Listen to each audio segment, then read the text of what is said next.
Hello everyone, my name is Fatima Evans. This is week 4 discussion board. I'm 33 years old. I currently would like to get into the child care field because there's a shortage of it in my community. I would like to play a role in helping end that shortage in my community. The first question is, describe your responsibilities in promoting children's wellness in the day-to-day operations of the child care facility.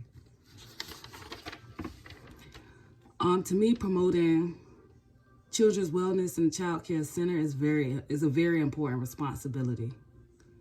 It involves ensuring the physical, emotional, and social, and the cognitive well-being of the children in my care. Promoting health and hygiene practices are one of the most important of the responsibilities, I would say. It's used every single day in regular routines in the day-to-day center.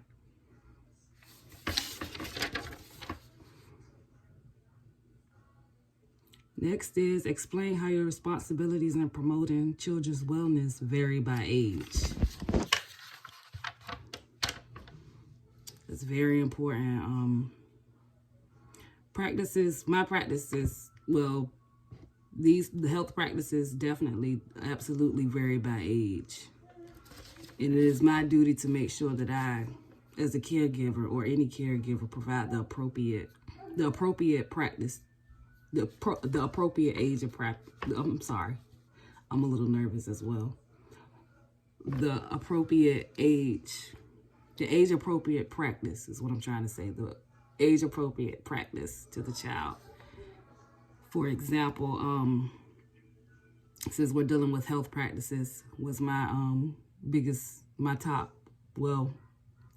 I chose. The practice that I chose was health. So for my example, dealing with health, if I was dealing with my infants, like infants are more completely dependent on me to ensure that I am doing what I'm supposed to do as the caregiver,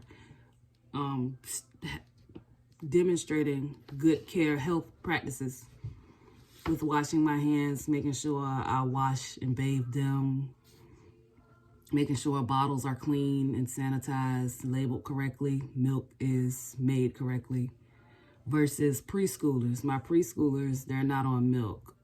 So I would approach their health and hygiene a little different. They're not as dependent on me as an infant would be. So my preschoolers, they're more in the development phase. They're more so it's like I would use different practices for my preschoolers 3 to 5, because the age appropriate practice for them would be brushing their teeth, washing their hands.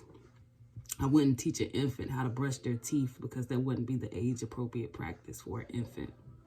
Unless you have my daughter. My daughter was born with her 2 bottom teeth. And she had her first dentist appointment when she was only 1 week. So, unless, a kid like that, but that's different. She was still completely dependent on me. I had to wipe those 2 little teeth. Next question.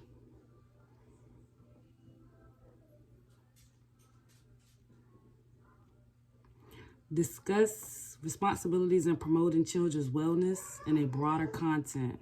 What are your long-term responsibilities in retaliation to children's wellness? For instance, here you might consider long-term knowledge or skills relevant to wellness that children should leave your care with.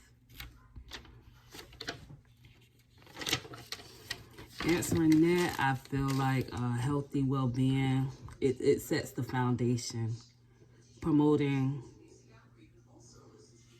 good practices helps set that foundation. For the child to become, you want the child to become an active participant in their own well-being as well. So demonstrating these practices and promoting them, it helps them achieve that. And it also will help them to achieve being well growing up as adults and providing, well-being in the community and not for just themselves. Thank you for watching my video. I hope I answered the questions, discussion questions appropriately. Was very nervous. And I'm sorry that the post is late as well. But thank you everybody for listening.